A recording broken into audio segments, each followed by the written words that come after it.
di Asia ini baru pertama kali kebijakan Pak Kapolri ini kita eksekusi langsung.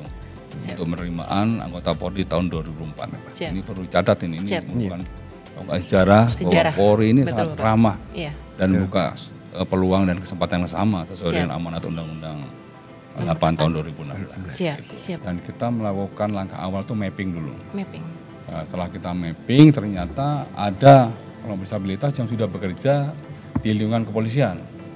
Ya khususnya dokter dari beberapa rumah sakit dan juga sebagai operator komputer.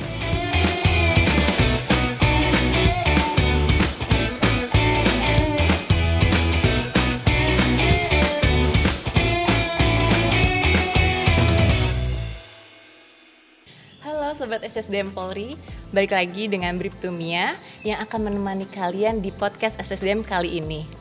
Sobat Polri, tahu nggak? Untuk pertama kalinya, Kepolisian Negara Republik Indonesia di tahun 2024 ini membuka rekrutmen untuk penyandang disabilitas, yaitu lulusan SMA melalui rekrutmen Bintara dan juga lulusan perguruan tinggi melalui rekrutmen SIPSS. Seperti apa sih kebijakan inklusi ini direalisasikan oleh SSDM Polri dan juga bagaimana respon dari masyarakat terkait adanya berita baik ini?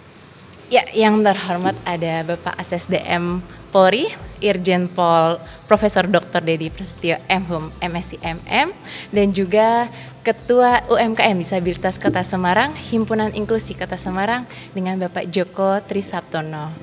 Selamat siang Bapak. Ya, bagaimana Bapak kabarnya? Sehat ya. Semoga kita semua sehat dalam lindungan Allah SWT, Tuhan Yang Maha Esa. Amin. Ya baik Bapak, untuk menindaklanjuti ini Pak, banyak sekali pertanyaan-pertanyaan dari masyarakat. Izin Bapak berkenan untuk Bapak bisa menjelaskan bagaimana latar belakang keluarnya kebijakan inklusi ini dari Bapak Kapolri. Ya, jadi kebijakan tersebut berawal dari kegiatan-kegiatan yang sudah kita laksanakan di tahun 2022 yang lalu ya. Siap. Banyak kegiatan-kegiatan Polri dalam rangka memperingati Hari Jadi Polri atau Hari Bayangkara pada saat itu. Siap. Kita mengadakan lomba berbagai macam kelompok komunitas. Salah satu lomba yang kita gelar yaitu lomba melukis dari kelompok disabilitas. Siap, Bapak. Itu mendapat respon yang sangat luar biasa. Kami kerjasama dengan Tempo. Siap. Hampir seluruh Indonesia mengirimkan perwakilan-perwakilan terbaiknya untuk mengikuti lomba tersebut. Kita gelar di Taman Ismail Marzuki. Nah, di situ kita ada yang juara itu pelukisnya itu anak golongan sekolah SD lah. Siap. Kemudian beliau melukis gambar Pak Kapolri. Masya Allah. Ya, pada saat rilis akhir tahun di tahun 2022, saya sebagai Kadif Humas pada saat itu, saya undang. Saya undang ke Rupatama, dan sebelum Pak Kapolri menyampaikan rilis akhir tahun, saya sampaikan kepada beliau, Pak mohon izin, ini ada juara 1 kelompok disabilitas yang lomba lukis tahun 2022 yang lalu. Kebetulan beliau melihat ini apa lukisannya. Kemudian dibuka sama adik tersebut.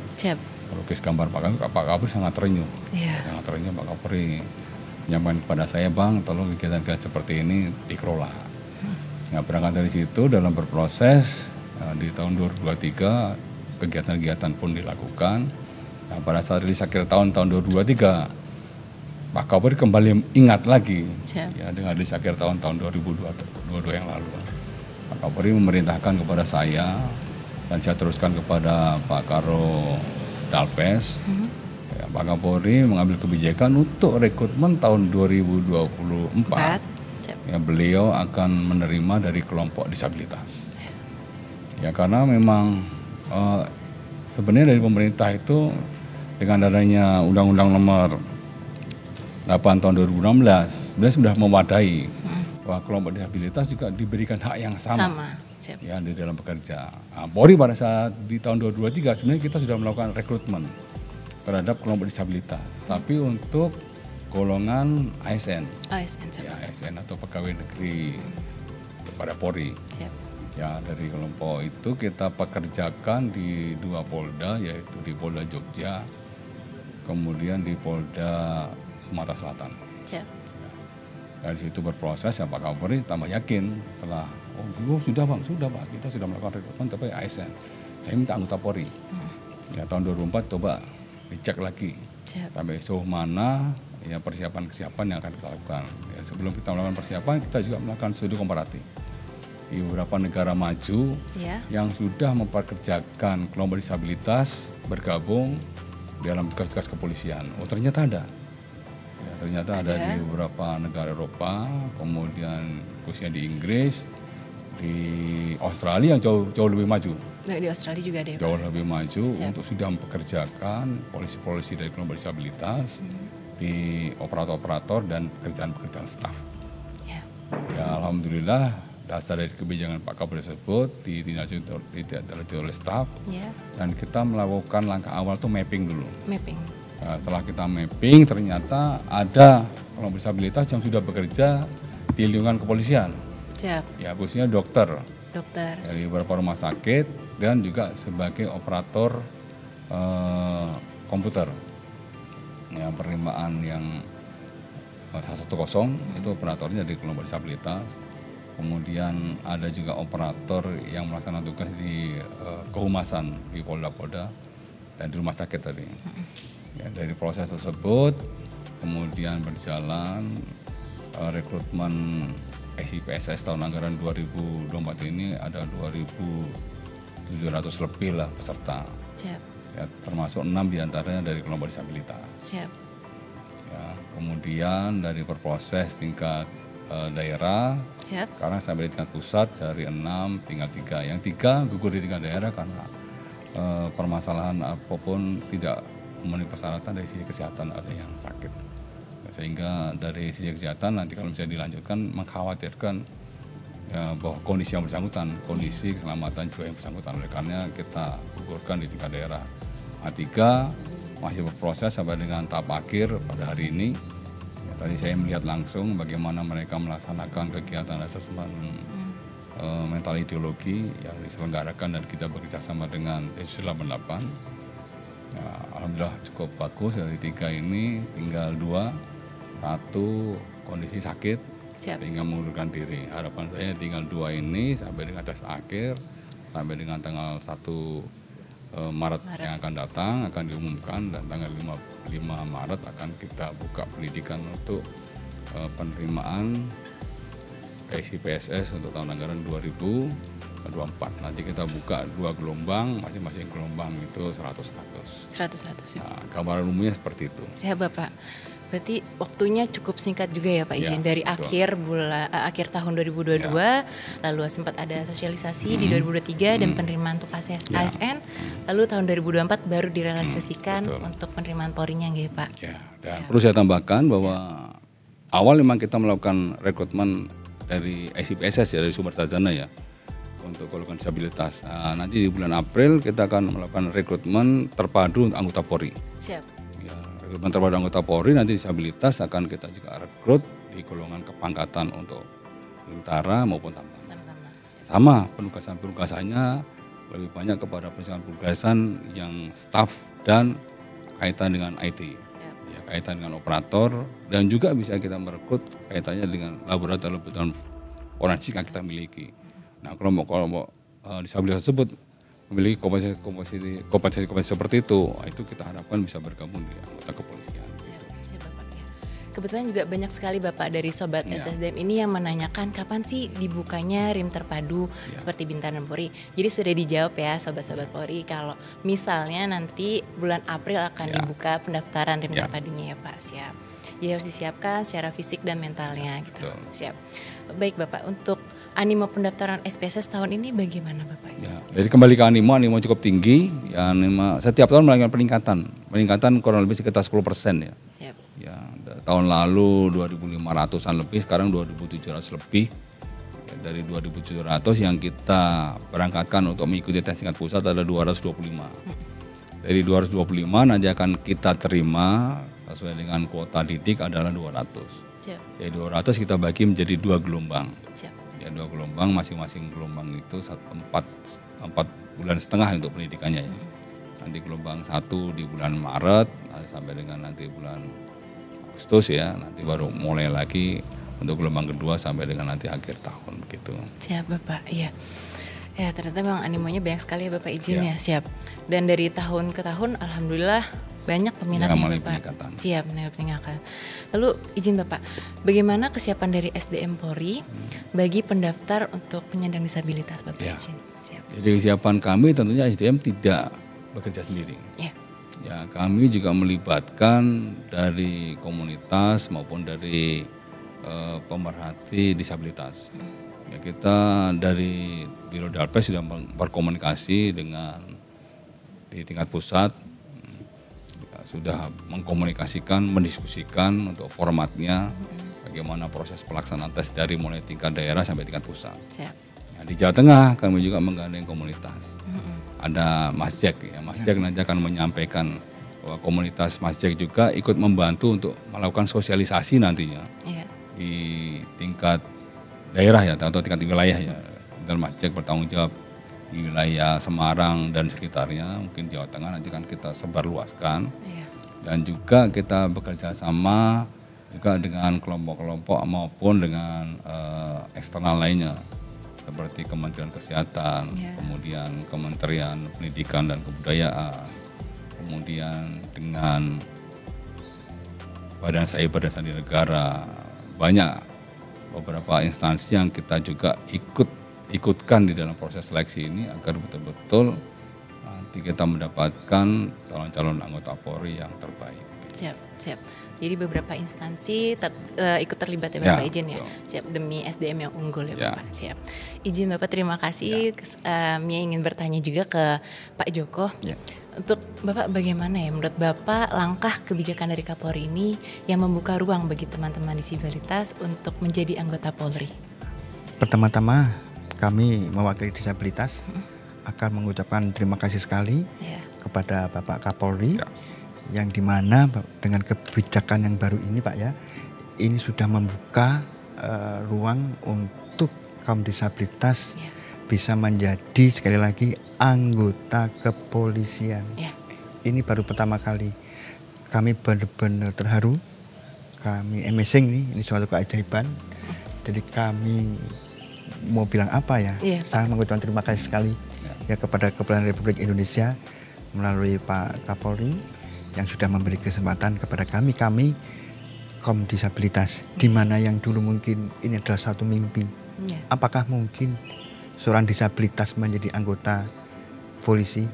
Bahkan yang di grup awal ini adalah kalau nggak salah yang perwira. Bahkan nanti akan jadi tamtama, bintara. Ini apakah dulu kami mungkin? Tidak mungkin. Dan ini sudah terjawab Pak. Ternyata kami sekarang ini bisa menjadi anggota kepolisian, tetapi memang harus melalui beberapa persyaratan yang sudah ditentukan. Ya, terima kasih sekali. Jadi langkah ini benar-benar membuat kami terkejut, amazing. Iya Pak. Ini perlu catat juga Mia sama Pak Jaka ya. Dari hasil komparatif kita, kan yang sudah melaksanakan itu dari Uni Eropa, kalau misalnya di kawasan Asia Pasifik baru Australia. Di Asia ini baru pertama kali kebijakan Pak Kapolri ini kita eksekusi langsung untuk penerimaan anggota Polri tahun 2004. Ini perlu catat ini bukan sejarah bahwa Polri ini sangat ramah dan buka peluang dan kesempatan yang sama sesuai dengan amanat Undang-Undang 8 tahun 2016. Siap Bapak ya. Masya Allah, saya pun juga merinding Bapak dan terharu karena Bapak Kapolri berkenan untuk memberikan kesempatan gitu. Ini kan sebuah kabar baik ya Pak izin untuk kita menyamaratakan semuanya gitu. Mimpi jadi nyata. Betul Pak. Siap. Saya pun juga melihat beberapa peserta penyandang disabilitas, mereka memiliki semangat yang sama Bapak izin dan kemampuan pun juga sama Bapak. Baik Bapak. Mohon izin Bapak, ini ada pertanyaan selanjutnya Bapak. Saat ini sebenarnya yang masih sangat dibutuhkan di Polri itu bidang kompetensi apa saja Bapak? Maksudnya yang mana? Untuk terkait dari kompetensi S1 SPSS ini Bapak. Oh SPSS ya. Memang yang paling diutamakan adalah tenaga kesehatan ya. Kenapa tenaga kesehatan? Ini penting karena kita mengembangkan hampir seluruh rumah sakit di tiap-tiap Polda, nah, itu kembangkan. Dan tenaga kesehatan kita belajar dari pengalaman tahun 2020-2022 ketika kita mengalami atau menghadapi pandemi COVID. Itu, dengan adanya kesigapan, kemudian kesiapan sarana prasarana yang terkait menyangkut masalah kesehatan itu alhamdulillah luar biasa. Ya penanganan Polri itu dengan didukung seluruh stakeholder terkait lainnya bergerak mampu menangani dengan cepat untuk pandemi COVID ini bisa kita lalui dengan alhamdulillah saat ini kita masih dapat beraktivitas seperti normal sedia kala sebelum pandemi COVID itu. Iya Bapak. Yang kedua memang yang dibutuhkan oleh Polri adalah tenaga terkait kompetensi teknologi informasi. Pak Kapolri dalam kebijakan tahun 2024 ini kita ada kebijakan yang namanya Beyond-Trust. Beyond-Trust. Ya, Beyond-Trust ini membutuhkan digitalisasi kemampuan dari tingkat level Polsek, Polres, kemudian Polda dan Mabes Polri. Ini kita masih akan butuh merekrut cukup banyak. Siap. Dengan tenaga yang memiliki expert maupun keahlian kompetensi di bidang teknologi informasi. Siap, Bapak. Ya, kita juga punya nanti akan mengembangkan digitalisasi satu data. Ini merupakan amanat dari undang-undang juga. Ya, untuk kecepatan dalam memberikan pelayanan, kecepatan dalam melakukan suatu analisa untuk mengambil suatu kebijakan, semuanya basically by analisa data. Ini kita butuhkan. Siap. Kemudian kompetensi-kompetensi yang kita butuhkan lain karena core bisnisnya Polri adalah di bidang penyidikan, maka adalah pembuktian secara saintifik ini merupakan suatu keharusan. Nah, kalau disabilitas bisa kita rekrut juga nanti. Iya Bapak. Yang mengawaki laboratorium forensik yang kita miliki, laboratorium digital yang kita miliki, kemudian dari DVI yang kita miliki yang sudah canggih, yang diakui di seluruh dunia. Kemarin seperti kejadian gempa bumi di Turki. Ya, tim DVI kita itu berangkat sana untuk membantu untuk mengidentifikasi korban akibat disaster tersebut. Gitu. Siap Bapak, iya. Dengan mengikuti perkembangan zaman ya Pak, sekarang digitalisasi memang sangat maju dan terdepan. Siap. Mohon izin Bapak. Ini Sobat SSDM Polri kan semua mengetahui Bapak izin. Prinsip dari penerimaan Polri ini kan adalah betah, bersih, transparan, akuntabel dan humanis. Jadi bagaimana menjamin proses rekrutmen SIPSS ini Bapak berlangsung secara transparan dan sesuai dengan prinsipnya? Ya, prinsip bersih, transparan, akuntabel dan humanis ini merupakan suatu keharusan di dalam semua proses rekrutmen dan semua proses seleksi yang diselenggarakan oleh Polri. Ya, oleh karenanya kita tidak bekerja sendiri. Ya, Polri tidak hanya bekerja sendiri. Kami juga bekerja sama dengan stakeholder terkait yang ada di luar. Contoh misalnya melakukan verifikasi terkait menyangkut masalah seluruh administrasi yang dibutuhkan dalam proses pendidikan ini atau proses rekrutmen ini kita bekerjasama dengan Dukcapil. Kita bekerjasama dengan Kementerian Pendidikan dan Kebudayaan. Ya, kemudian kita untuk kesehatan kita tidak sendiri. Kesehatan kami bekerjasama dengan ID. Ya, kemudian di seluruh provinsi atau polda-polda juga bekerjasama dengan rumah sakit dan laboratorium tertentu. Ya, untuk membantu dan mensupport kita untuk memberikan data yang lebih akurat, betul. Ya, dokter-dokter yang kita libatkan misalnya dokter ahli paru, dokter ahli penyakit dalam, kemudian dokter ahli yang lain kita butuhkan kita rekrut juga. Kemudian kita juga bekerjasama dengan Badan Cyber dan Sandi Negara ya, untuk proses seleksi ini. Ya, khusus untuk tahun 2023 yang lalu kita sudah mulai juga bekerjasama dengan BNPT, Badan Nasional Penanggulangan Terorisme, dan juga dengan Densus 88 untuk melakukan profiling dan mitigasi secara awal, ya, agar calon-calon anggota Polri tidak ada yang terpapar paham-paham radikal terorisme. Ya, selain itu, untuk menjamin bahwa kualitas bersih, transparan, akuntabel dan humanis, kami juga bekerjasama dengan pihak pengawas eksternal. Ya, saya internal sudah ada Irwasum, sudah ada Propam. Betul. Ya, kemudian pihak eksternal kita juga mengundang ya untuk dari lembaga swadaya masyarakat untuk membantu mengawasi proses seleksi dari semua pentahapan. Ya, komunitas juga kita, Majek kita libatkan.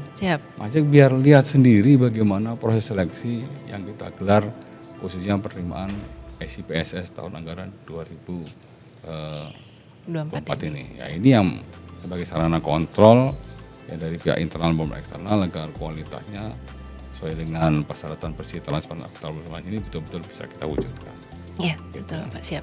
Untuk Sobat Polri pun juga bisa untuk ngecek dari Instagram, TikTok, YouTube di rekrutmen_Polri itu semua aktif Pak. Satu lagi, kita sekarang tahun 2023 kita sudah mulai membuka